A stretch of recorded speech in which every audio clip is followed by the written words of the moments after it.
Welcome to Money on Tap, your personal finance headquarters, where we bring out the professionals, experience, and some fun in what we call three-dimensional investing, utilizing insurance, brokerage, and fee-based planning.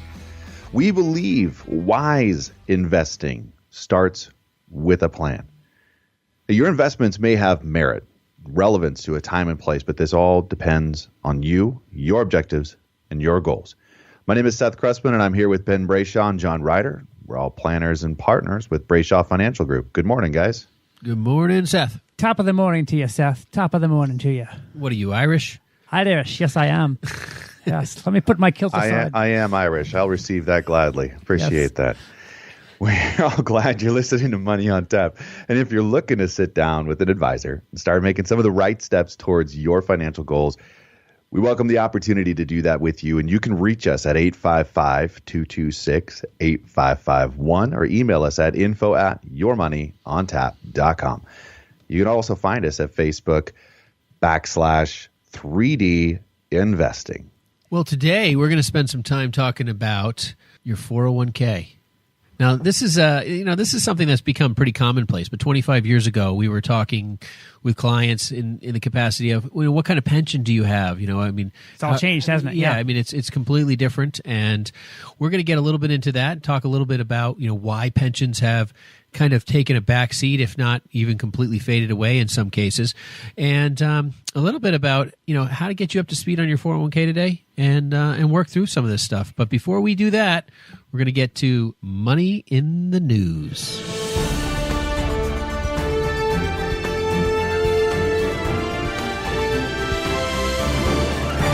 President Trump has brought the crisis that is on our borders. There's obviously a crisis on our southern border where folks are coming across the border.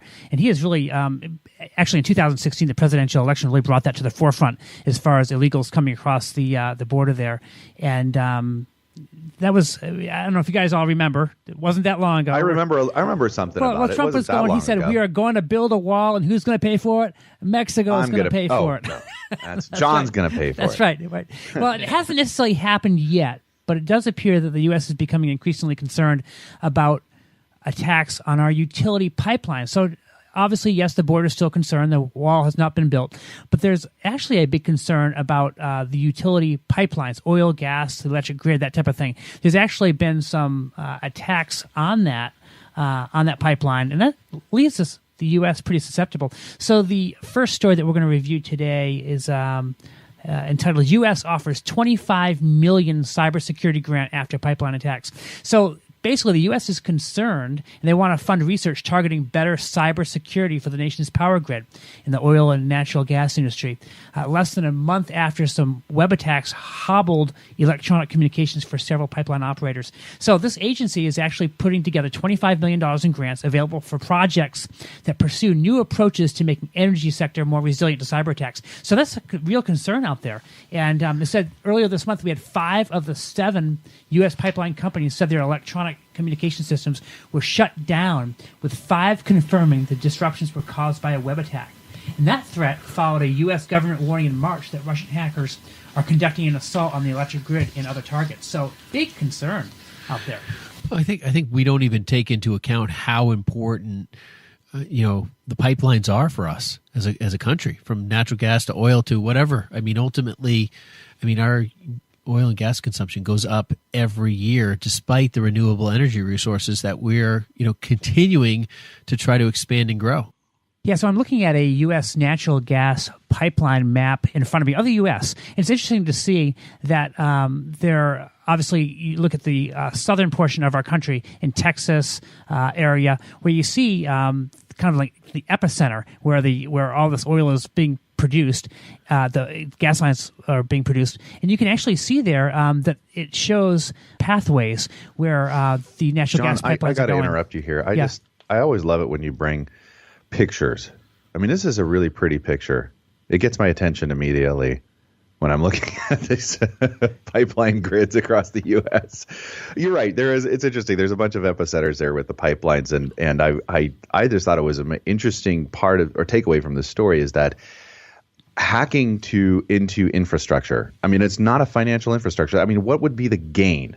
Like unless there was, really disruptive technology to, just U.S. our defenses, or if that's the whole point, is like, hey, let's just kind of take them off the grid for a while. Why would somebody hack this border? Oh, I can, Seth. I can totally see. I can totally see that area. If you're going to throw the country into chaos, if all of a sudden you have natural gas that shuts down, if you have waters that get polluted, if you have oil production that's slowing down because there's some kind of a cyber attack, I can see that being a pretty major thing. Well, that was one of the major things. I don't know if you guys remember the guy Gary North back at Y2K. He was kind of warning about everything going on from the railroads to this and that. But he was talking about, hey, if they can actually wreck our infrastructure as far as utilities, that type of thing, that could cause people to panic. Yeah, no, I think the control of, or the potential control, like if you were to say we're going to attack the United States or we're going to do something crazy along those lines, you'd want to try to get into the infrastructure things. You'd want to be able to shut down their pipelines as soon as you possibly can to just create even a hiccup in the army movements in military defense and protection. Those are things that are real issues. These are not. This is not the kind of hacking that's a real financial benefit to people. No, but it's. I mean, it's if you are going to attack a country, and that's like your goal, right? Destabilizing the country like this does make sense. But that outside of that being the end game, is there any reason why somebody would be doing something like anybody would want to do that? That's the only reason I can. think of. If you wanted to create some sort of, if it was a long-term crisis. You're talking in February, you stopping the production of the movement of oil and the movement and that kind of thing. But I mean, if it was a significant delay, it would obviously send the price of oil skyrocketing. Yeah. Or natural gas. That would definitely be something that someone could play on a financial effort. But or how about a water system being polluted? That type of thing. That could be a major thing. Yeah, we actually had that happen back in the 80s here with Oregon. I don't know if you've seen that Netflix show on the Wild, I think is what it's called. It's on the Rajneeshis. Did you guys ever? No, stuff that hasn't made Netflix out in our area. Yeah, Netflix canceled that. They must have canceled that. They only had 5 views out here. They call you guys Oregonians. You know what? It's an amazing story. And I remember growing up, like heading to Eastern Oregon, which is where they had bought this ranch. Vast ranch. And they just took over a town.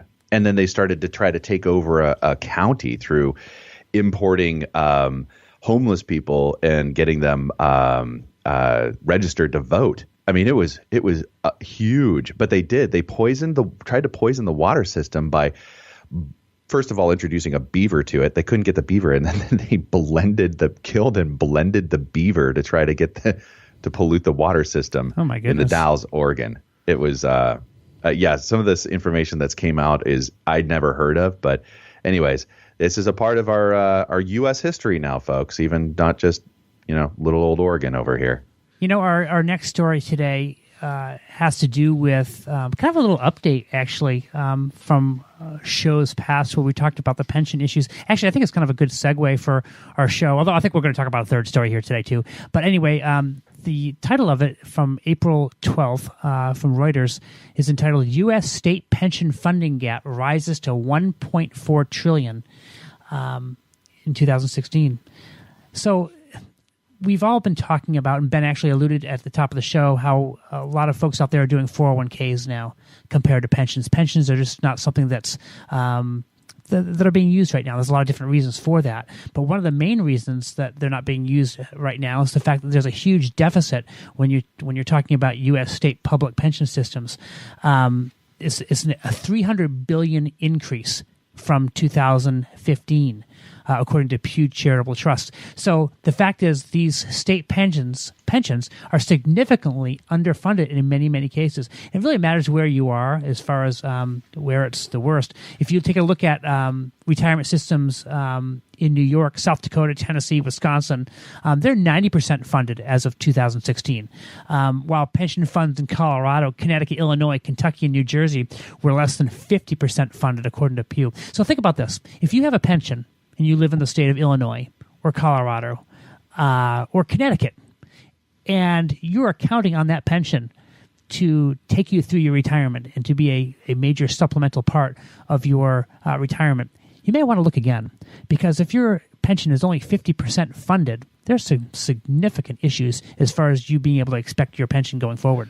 Yeah, I know we've done a number of shows on the pension crisis, and there's been some updates. I mean, there's lawsuits that are going through in Oregon that are getting settled, and all sorts of different pieces that are moving in that direction. And so, some of our listeners today are wondering what their pension looks like or what it's going to be, and so forth. And there's a lot of uncertainty inside, especially state pensions. That's a big scary item right there. Yeah, there doesn't seem to be much in moving the needle in a positive direction here. The unfunded liabilities should decrease in 2017, due to stronger investment returns from the last year. And that's really kind of been where the problem lies, is there's a gap between what has been promised or what these pensions have pegged for these investments and, their future offsets of payout to people that are involved in the pension and, retire and start taking those pensions on, to the actual returns within those investments that are the underlying investments that the monies are going towards. I mean, that's really what's happened here. I mean, there's an overpromise, underdeliver, and it's just 2017 is enough. And if we deal with this in a kind of a small, very microcosm when you come to us and try to understand how are we going to start to fund a retirement for you. Sometimes there's been an idea that investments should have had a certain return and they haven't, and we have to try to engineer around a different model basically. But what hasn't happened with these pensions is they haven't either found a way to catch up to these investment returns that they've been promising, or they haven't been able to go back and re-engineer the pensions to be more realistic and in line with what those investments have returned. There's like you said, Ben, there's lots of lawsuits out there, but there's at some point in time going to be a lot of disparity that happens with the payouts and the investments, and we don't really know how that's going to work out or how that's going to pan out. Well, I think when we're talking about how these things are going to shake out, I mean, that's ultimately what our fear is, right? I mean, we don't know, and there's just a lot of unfunded liability, and the expectation of market performance. I mean, we all believe market's going to perform. We think there's a lot more viability to that performing here in the near future, and even later on, and with some of the tax cuts and the repatriation stuff we've talked about in the past, but it's not guaranteed. And then there's 120 million Americans coming around the corner that have probably the bulk of all the pensions out there. And if the market doesn't perform, there's a real problem inside those pensions. So not only are they not performing, but there's also not enough money being put away into these pensions to make it happen for these retirees. So it could be a real crisis on hand for many retirees in the future. Yeah, you're giving a guarantee in something. You're giving a guaranteed income with the backing of a non-guaranteed instrument. Gotcha. Yeah. That's a well said. And just a side note, they are some of these managers of the pensions are taking on higher risk assets in hopes really of creating and generating more return out of these portfolios to try to catch up to these liabilities that they have. But the problem with that is, and we see that all the time, is as income starts to come out, it may not, with the volatility of those types of instruments, it may just create a greater gap than actually accomplish the goal. Well, yeah, and you actually start putting that piece into play, and you say to yourself, well, especially on the state level, how are they going to pay for something that, if it doesn't perform, how are they going to meet these needs? So it's one of two things. Either they're going to reduce the payouts, even though they promised them, or they're going to have to tax more to make up that funding for the retirement system that they have in place. And so when you think about that, you could be collecting a pension, but you also might be living now in a state that's significantly high in taxes, and then you're overburdening the young.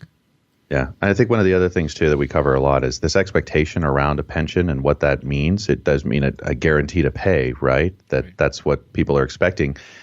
But historically, it doesn't equal that. There's precedent set for decreases in payouts of pensions, significant decreases in payouts. And so that's something to just be aware of as you move through, if you have a pension, and if you're believing that that's going to be your catch-all and cover all of your expenses, future expenses in any kind of a retirement, just consider the possibility that may not be the case. Unless you live in Wisconsin, which is 99% funded, I guess. So, there's a few of them out there. New York looks good.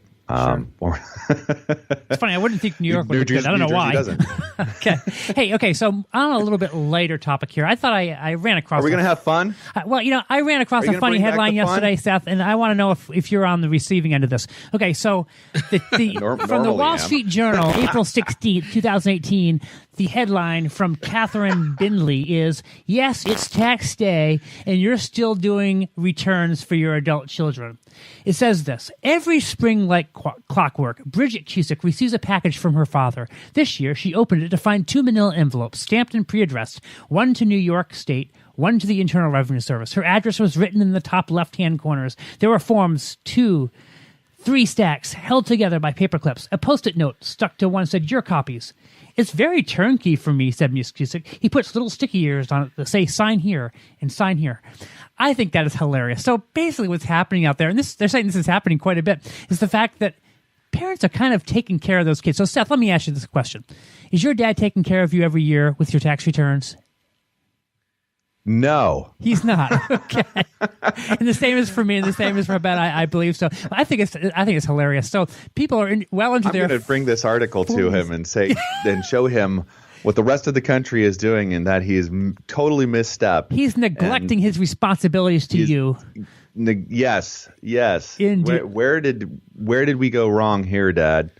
Isn't that funny? So basically what they're saying here is that the parents... How did I fail you, Dad? Why aren't you doing this for me? I thought you loved me. Yeah. So even into their 40s, parents are doing tax returns for their kids. I don't know. My gosh, that is amazing. It is amazing. Absolutely incredible. I love the picture of the professional appearance of the sticky note saying sign here, initial here, notes on it. Like great? He took it, like he just got it back from or she just got it back from the CPA, and it's all done. Life is good. Yeah. Wow. Now that is a parent that loves their kid. That's right. They love their kid. If your parents aren't doing your tax returns, then you better see if you've been doing what you should be doing for them. So my 17-year-old daughter went on to some website to do her taxes to get same. her $25 back or something from the IRS from her ice cream scooping job, and I was so proud of her. I thought that was pretty cool. Absolutely. So you're not doing your tax returns for your kids. Is that what you're trying to say, Ben? I am not. Okay. Good for you. I'm not doing tax returns for my children. We're going to take a quick break. You're listening to Money on Tap. You can reach us at 855-226-8551 or email us at info@yourmoneyontap.com. Hello, my name is John Ryder, a partner with Brayshaw Financial Group and one of the co-hosts of Money on Tap. 10,000 Americans are turning 65 every day, and planning a successful retirement today is more challenging than ever, with a roller coaster stock market, political and economic uncertainty, and so many unknowns when it comes to the escalating costs of healthcare. Let us show you how we utilize the 3D method of investing, utilizing insurance, brokerage, and fee-based planning. Using our experience, let us help you plan for a successful retirement. Now is the right time to start getting help. Give us a call at Brayshaw Financial Group at 855-226-8551. Headquartered in Bedford, New Hampshire, we have offices across the country. We would love the opportunity to meet with you. There's absolutely no cost or obligation to meet with us, and we welcome you to our offices. Call 855-226-8551 today.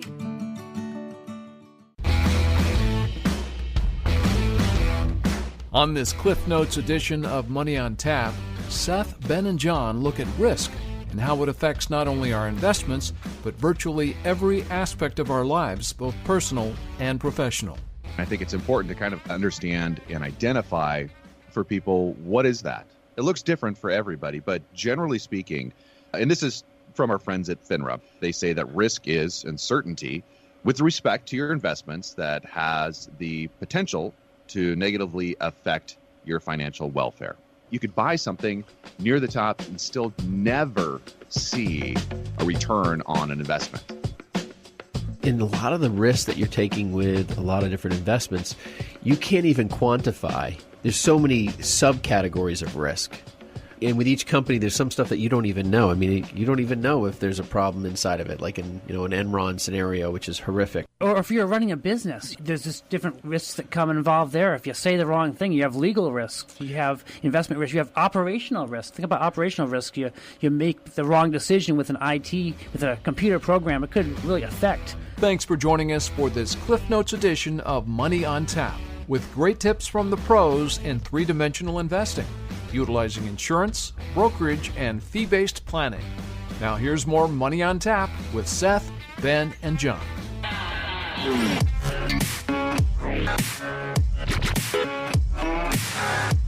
Welcome back. You're listening to Money on Tap, your personal finance headquarters, where we bring out the professionals' experience and some fun in what we call three-dimensional investing. You can reach us at info@yourmoneyontap.com, or you can call us directly at 855-226-8551.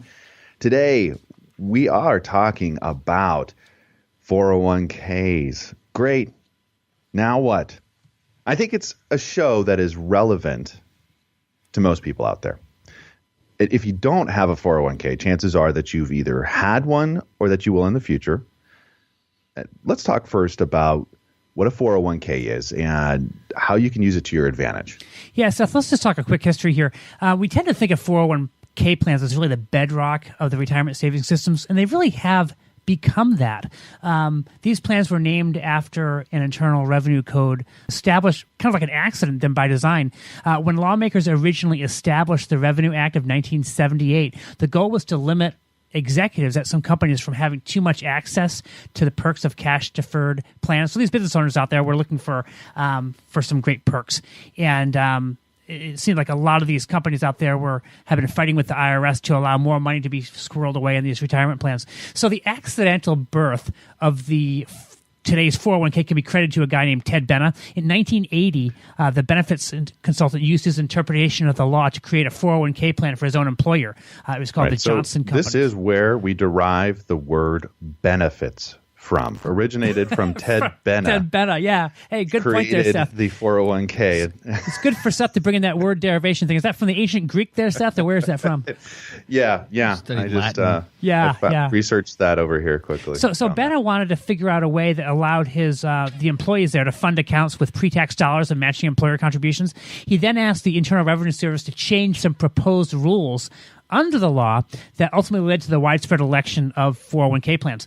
And he's quoted as saying this. He says, "I knew it was going to be big, but I was certainly not anticipating that it would be the primary way people would be accumulating money for retirement 30-plus years later." He is now semi-retired. He works as the president of the 401k Association. He was talking to Workforce Magazine. So in the early 80s, we had 401k plans that were only available at a handful of large companies out there. So large companies like Kodak, Johnson & Johnson. So today, some 94% of private employers offer them, and that's incredible progress. Yeah, that's a really, really fast change for money direction and money flow to happen. Really, it's quick. I mean, that's really fast. I mean, there's a lot of reasons why. There's significant benefits of the 401k programs over what was previous to those, or the predecessors to those, or the pensions that we just were kind of talking about, and how liable those could be, and how expensive those could be for companies to carry. But 94% of employers now offer the 401k. Well, that's kind of why you said, Seth, hey, if you don't have one now, you're going to have one in the future. And maybe we can talk. I said that. Yeah, that's what I'm saying. That's why you said it, man. I forgot. You were right on, man. You were right on. Hey, so Ben, maybe we can talk a little bit. Maybe you can share your insight a little bit about kind of why the switchover. Are you asking me to give a conspiracy theory, John? Well, give me a conspiracy theory. Because I think you've heard my conspiracy theory before. We're going to talk a little bit about 401k plan stats and all that, and kind of how big they've become.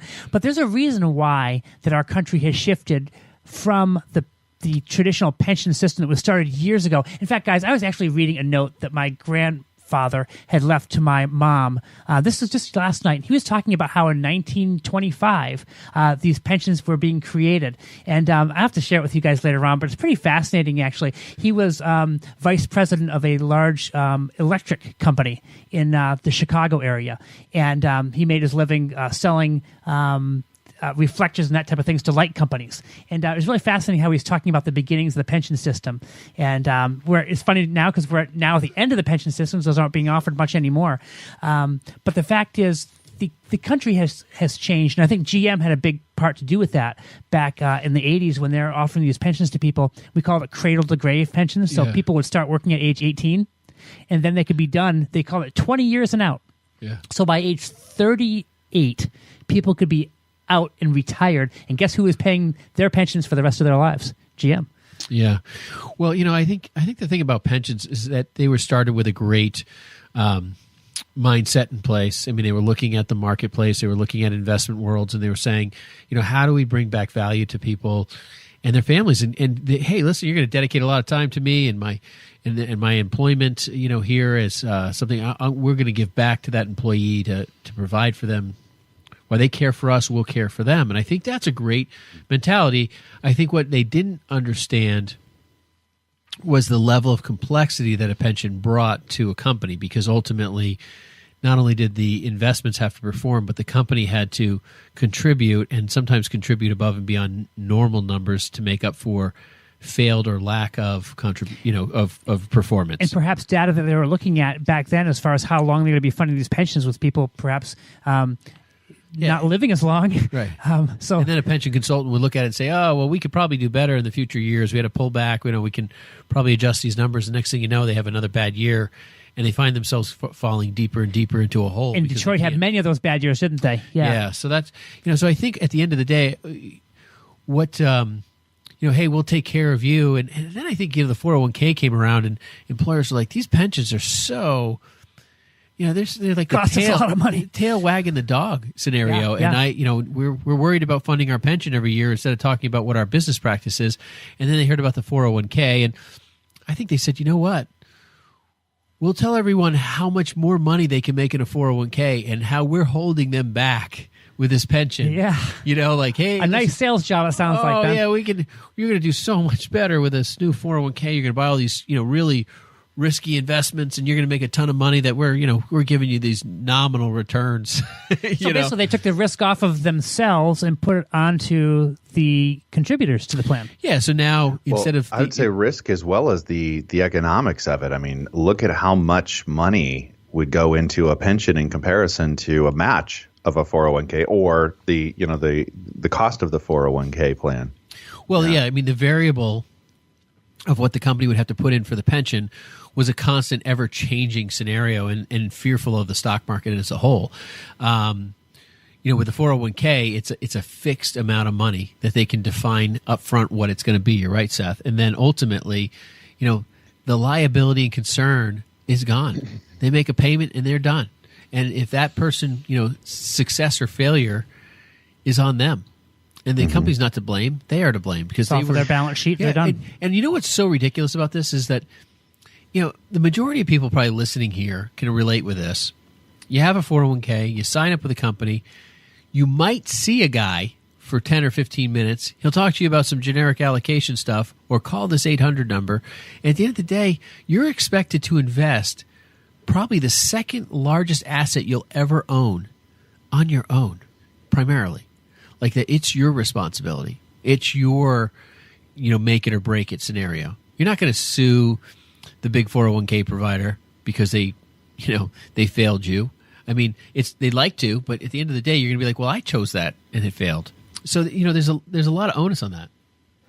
So here's I think this is one of the offsets that companies never saw coming through this, is basically freeing employees from any kind of attachments. They've created transient populations that can take their, once vested, their 401ks and go to the next best thing, right? Whereas before, there used to be this much more symbiotic, you work here, we take care of you relationship. Now it's everybody's an independent contractor and can do whatever they want. And that's one of the interesting developments, I think, around cultures, around companies and private companies that they just never saw coming. They saw, they saw the dollars and cents, but they didn't see the impact that it would have long term on the horizon of the culture that they had spent so much developing. Well, didn't loyalty change so much? I mean, think about it. When we have people come in the office now, and it's unusual if we see people not looking at a new employer, especially in the high-tech world. Every 2 to 3 to 4 years, they're looking at different opportunities. But remember back in the old days, it was really about building loyalty. You were loyal to the company was loyal to you. And you might be working at one place for 35, 40 years. And we had many people years ago that were doing that. That's very, very rare today. So one of our local companies here, big tech provider, implemented some strategies some HR strategies around hiring to try to dissuade people, where basically they have 3 hires. They'll hire you 3 different times, but that's it. After you've worked for them for 3 different times, they will not hire you anymore, no matter what. So that's one of the things that they put in place to try to keep people more from jumping around, grounded. Yeah. Job hopping. Yeah, the job hopping thing is a little out of control, but you're right. There's no tie there, and I just think that this transition from pension to 401k, it was something that was easy for the employers to embrace, but I think it's been sold wrong to the public. I think everyone's been convinced that they're going to be the next multi-zillionaire because they bought the right thing, but at the end of the day, they've tamped down the basically the success of these things being tied directly to the pros and cons of the market. It's like everyone's kind of moving in that sway. It's not like you're going to pick some great investment in your 401k and you're just going to take it farther than everyone else. It's like everyone's got, what I mean? It's boiled down to kind of like a plain vanilla. Here's your 5 choices or your 20 choices, and you might have a big plan that offers you 150 choices, but then you're just kind of lost in 150 choices, so you just choose the top 5 or 10. Sure, sure. So that's a little concerning. We're going to take a quick break and be right back. You're listening to Money on Tap.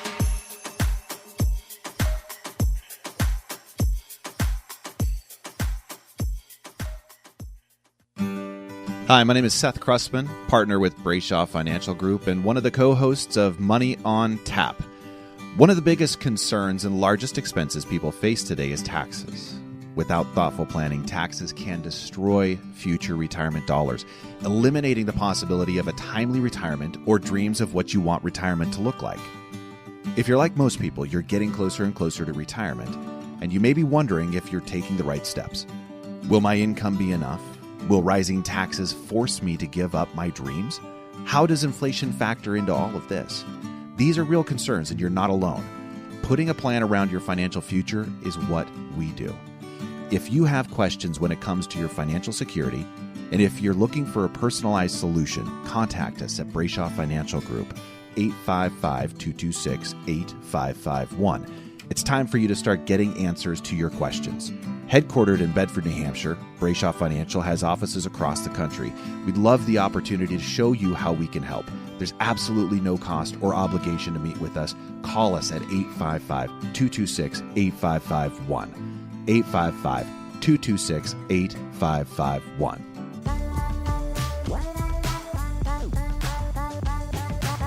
Welcome back. You're listening to Money on Tap, your personal finance headquarters, where we bring out the professionals' experience and some fun in what we call three-dimensional investing. You can reach us at 855-226-8551 or email us at info@yourmoneyontap.com. Today, we have been covering, great, I have a 401k. Now what? And we've had a little bit of fun with the history. Where did these come from? And we've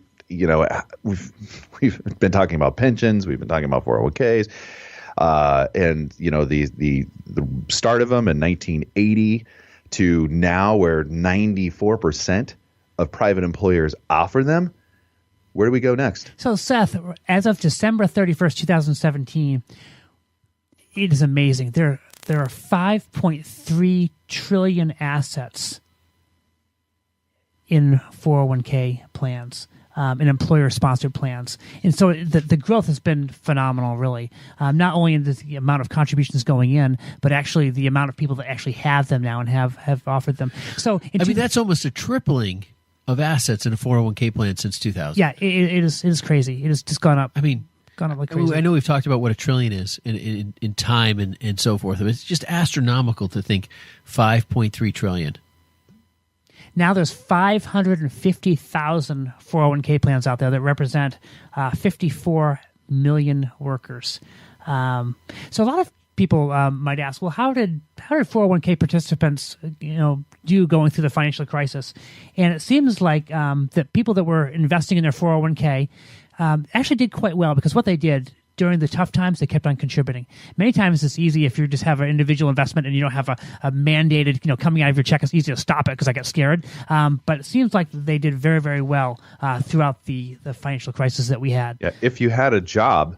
Right, if you had a job, you're contributing. If you weren't part of the 11% that were in the unemployment department. Right. Yeah. You know why some people like 401k, guys, and I've seen this in the past. One of the advantages of having a 401k plan is the fact that if you need to take money out of that plan at some point, you can.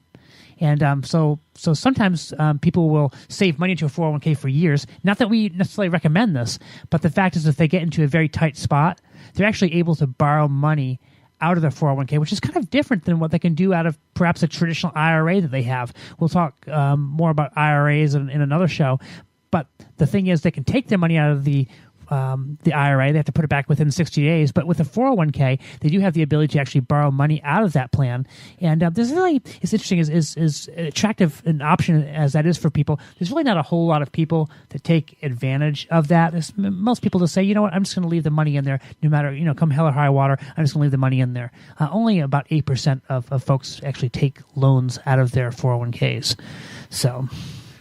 Well, I think people are pushing to contribute to max out their 401k or get as close to that as possible. And I think the idea of stepping back and taking a loan, even if it's tax-free, because sometimes we'll be talking to people and they're trying to accomplish something financial, especially like if they have a financial crisis or something. We'll say, hey, you know what? Without lowering your 401k contribution, you could take a loan that's tax-free right now temporarily to solve this immediate financial crisis and pay that back over time. And it's borrowing from yourself almost interest free.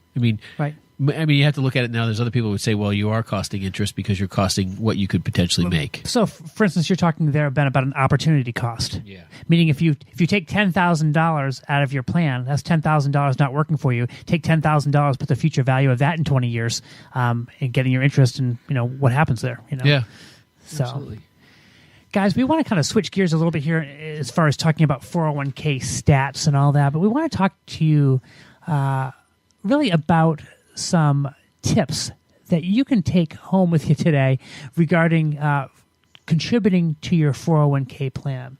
And there's a lot of different tips that make a lot of difference over time.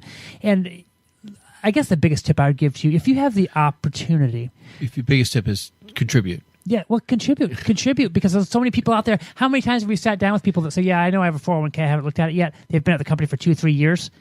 And you just need to find out what the details are. So if you're not contributing, the first thing I tell you to is get out there and contribute. But before you do that, you want to make sure you have a full understanding of the different funds you're eligible to invest in. It's very easy sometimes to go into a plan, into a meeting with an investment rep. Ben, you alluded to this earlier about, you have 10 or 15 minutes there, you're talking. They say, okay, well, what year are you going to retire? Okay, let me give you this 2045 target date fund. And that's where I think you should put your money. That's probably not the best way to approach it. And what really makes sense is to get a full printout or a full an idea of your full options that you have ahead of you. Yeah, I think you're getting some solid advice about how to invest, how to diversify. I would push back on the person who only wants to spend 5 or 10 minutes with you and say, listen, I want this is a plan you're getting compensated for running and managing. I want 20, 30 minutes of your time. I want to understand what this is, and I want some advice. Ben, what are some of the things that you'd be looking at? Let's say that you were signing up in your 401k for the first time. What kind of advice would you be giving, or would you be wanting from an investment rep that's talking to you? Would you want to just be talking returns, risk? What kind of stuff would you be wanting to know? Well, depending on the age of the person, you're going to be talking about a number of different scenarios. I mean, the first one is going to be, the first question a good advisor is going to ask is, what do you think your retirement time frame is? Sure. Like, are you planning on retiring, 20 years in at 38 years old, starting at 18? Or are you somebody who's, I'm never going to retire? Because we meet those people all the time, too, that say, listen, I really still want to contribute to my retirement plan, but I can't because I'm too old. So, so there's a lot of the different ends of it, but the majority of people want to retire between that kind of, 59 and a half, 62 to 65, 66. 65 being the most common place, I think, because that's, when, Medicare. Okay. So time frame is probably one of the biggest things. And then I don't know, Seth, what you'd be looking at kind of next, in that regard, as far as if you're meeting with your 401k rep. Yeah, absolutely. The next thing I want to check on is the match. Like, what do you need to contribute to be able to get the match? Because here it is, folks. It's free money. Yeah, I mean, you're setting money. You're setting yourself up for success. It's like a raise you never offered to take. Right. And I've heard some employers consider that like when they roll out a plan, they're like, oh, we just gave you a raise. Because they gave them a match, they rolled out a 401k and they thought that was the raise, and employees were a little bit they had a difference of opinion, and I understand how both people kind of felt that way. But find out what do you got to do to get involved in your plan and to get the most out of it. That's the next place I would start. I've had people who said they didn't contribute to their 401k plan because they didn't like the company that was backing the plan. Now, no names mentioned here. But my attitude was like, even if you just contribute to a money market fund, get the match. I mean, that's money you don't have to work for. And maybe there's something simple you could find yourself in line with. Maybe it's not the best investment program you have, but it's what the employer offers. Let's see if you can find a strategy. But I bring it back to, push back to get some real help on allocations, because allocating your assets is not a one fund purchase. I mean, I think a lot of people just throw their money into, John, you mentioned, time horizon or, these time date funds.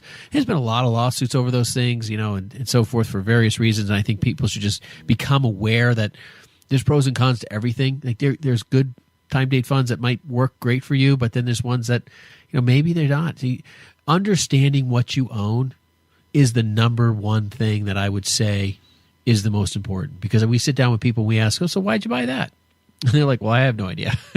And I think, if you're going to go and invest your second largest future asset into certain investments, you should really know why. Like, I mean, the amount of time that our country spends on what features their car is going to have or their phone is going to have, and you don't spend the time that, your largest retirement asset, what features that thing is invested in, is relevant? Yeah, many times that what we see is that people are chasing returns when it comes to their retirement funds. And so they'll just look out and they'll see, hey, what fund out there got the best in my 401k plan, put their money there. Now, that may be invested in a China-India fund. It may be invested in some kind of a crazy high-risk fund. And that may not be where you want to put 100% of your dollars. In fact, I'll rephrase that. That is not where you want to put 100% of your dollars. But many times people will just chase for that high return. They're looking, not taking a look at the risk parameters that are involved.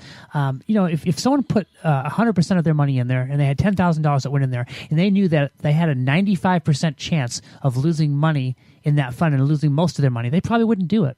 But many times there's people are just taking a look at returns only, what it did last year. If it did 75% last year, then that's what I want. But chasing returns is not usually a productive thing. I mean, there are actually investment companies that specifically figure that they can get a back end return on a the top performer of something, and it's still kind of lagging on, so they're going to get it. But you have to invest with intention. That would be another tip that I would give you. Invest with intention. I'm going to go with your savings rate. That's what I'm going to talk about. How much you're saving, yeah. Yeah, like everybody's an individual. We recognize that everybody's circumstances are different. We talk about that all the time. There's no way to carte blanche this answer of what you need to be doing for yourself today. We get it. But as a rule of thumb, we have some general guides out there that we like to approach this with. And in general, we would say, and a lot of the 401k plan administrators out there would say the same thing too, which is 10%. Start there. If you can get yourself to start at 10% or higher with a goal of at some point in time, 15%, taking that off the table and putting it into a savings strategy for yourself. It may not even be all 401k, but it's a simple solution. If you can use that 401k to start peeling off 10 to 15% of your income and putting it aside into that program, that is a significant portion for most people. If you have enough time to start making some moves towards a healthier retirement. It may not be the solve for everything, though. And let me add to that, Seth, too. A lot of times it's much better when it comes to savings to start higher than you think you can do, because it's very rare that you're going to come in and say, well, I want to start saving more and more and more, because life gets in the way. It's much better to set your bar high from the beginning, as high as you possibly can to what you think you can realistically do, and come down with it, as opposed to starting really low and then trying to come up with it. Now, obviously, if you can start really low, that's great. But if you have the opportunity and you say, hey, I can actually do 7, 8, 9, 10%, you're going to be in a much better position, because you'll get used to living on less money, especially if you're just getting going. Ben, you talked about your daughter, doing your tax return. But, when she gets her first job, boy, does it make sense for her just to go ahead and sock away as much as she can into that, even though she might think she can't in the beginning, because that really adds up over time. Yeah, I enjoy telling her where her tax dollars were spent. That's usually helpful to. Hey, speaking of tax dollars, I think one of the other offsets that people kind of forget about with these programs is when you're putting money away in that 401k plan, and there's limitations. I mean, if you're going above and beyond what your limitation is based on your age and the program of a 401k, that money is basically being taken off the table. You're not going to be paying taxes on that. So come around this time of year, people start to see maybe a larger return because they haven't adjusted how much is being taken out of their paycheck.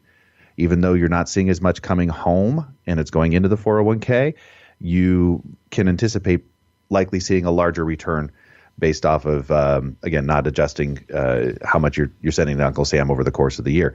But you're not paying taxes immediately on that. And that's the nice part, too, and that can balance this equation of the savings piece as well. So, Seth, what you're saying there really is the fact that there's actually a nice tax savings for you if you have a 401k plan and if you contribute to it. Well, Thanks for making it so simple. That's exactly what I meant to say. Well, I will tell you this. If you have a 401k plan and you don't contribute to it, there's no tax break for you. However, if you do have a 401k plan and you do contribute to it, it's a great thing. So let's just give a for instance. Let's say that you graduated from college and you have your first job and you're making $55,000 a year. If you figure out how to have $5,000 deducted from your paycheck over the course of the year, that means that your taxable income from the IRS perspective is only $50,000. So think about that. You put $5,000 away. That $5,000 is going to grow for you tax deferred over the years for maybe the next 30 years. That $5,000 is growing for you, which is terrific. On top of that, the government is not going to tax you on your full $55,000, and they look at you as if you only really made $50,000. That's a huge incentive, and if you can increase that from $7,000 going in, that's all the more money for you working. Think about that too. That one $5,000 contribution you make back when you're 22 years old, when you get your first job, that $5,000 can turn into a whole lot of money later on, and that's a huge consideration for you if you're just starting to work.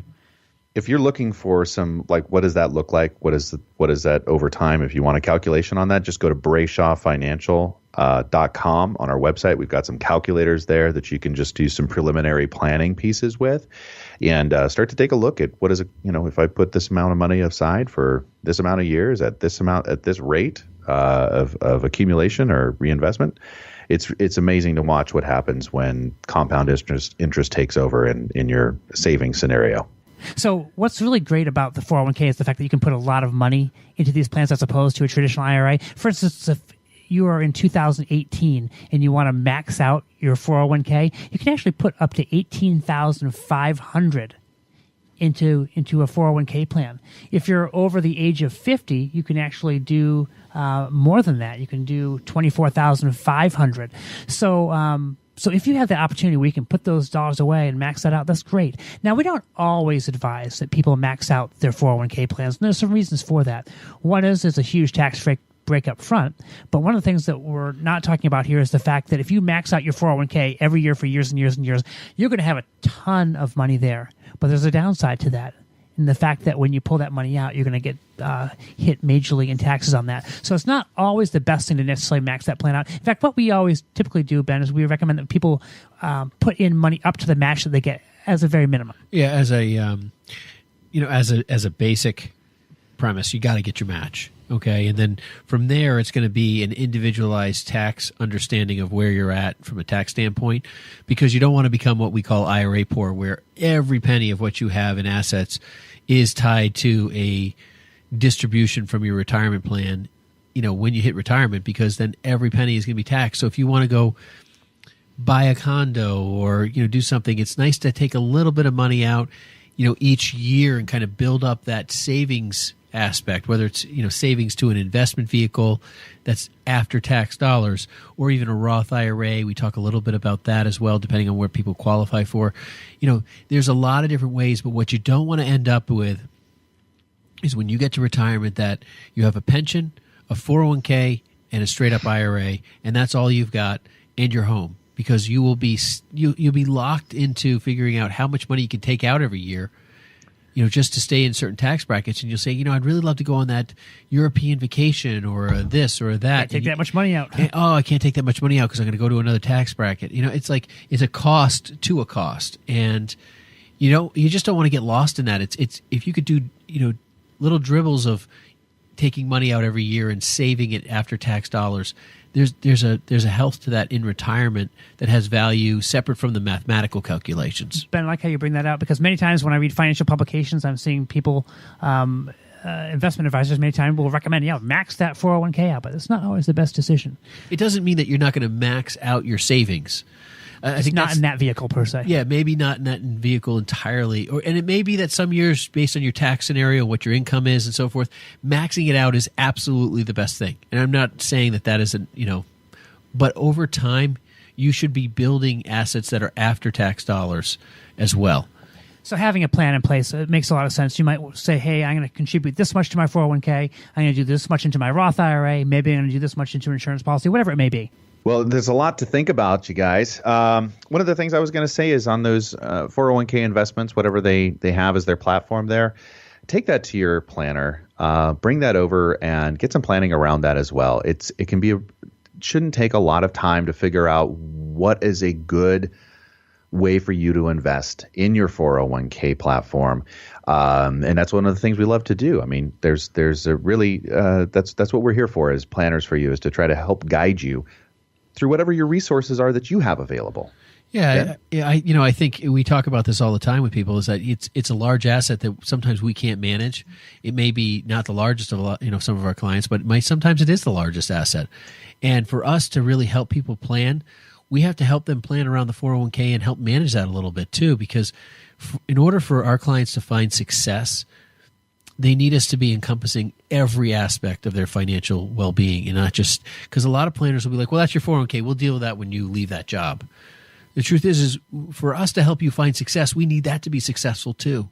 We need that to be moving forward as well. And that if you're not getting that kind of help, that grasp of the overall picture, that's a breakdown, major. Another factor is that we also have our portal on Brayshaw Financial Group's website that you can go to. That's brayshawfinancial.com.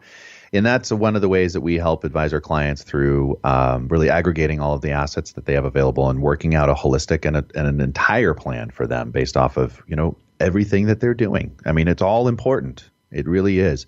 So, you've got a lot of different ways that you can invest your money. And if you're fortunate enough to be able to invest in a 401k plan through your company, then you have an incredible opportunity to capitalize on several things. You can buy funds at an institutional price. You can lower your taxable income by contributing to pay less less in taxes later on. You can pay no taxes until you pull the money out. It could be a forced savings out of your paycheck, out of sight, out of mind. And it's possible to, attain a match from your employer. And also there's, some flexibility there. There might be an ability for you to take a loan if you absolutely need it. But bottom line is if you're not taking advantage of a 401k plan, you really should be. We'd love to help you with your 401k planning as well here at Brayshaw Financial Group. You have been listening to Money on Tap. You can reach us at 855-226-8551. It's been a lot of fun today, guys. Absolutely. Have a great week. Thanks, Seth.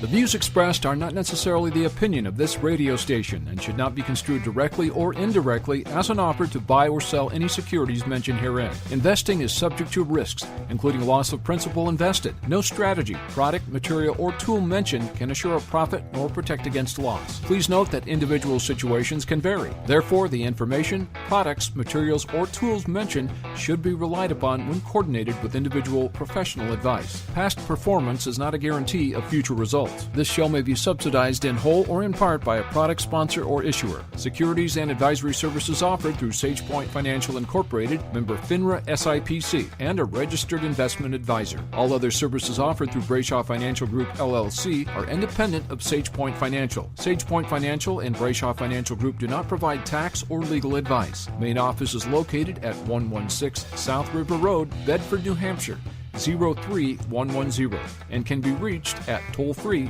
855-226-8551.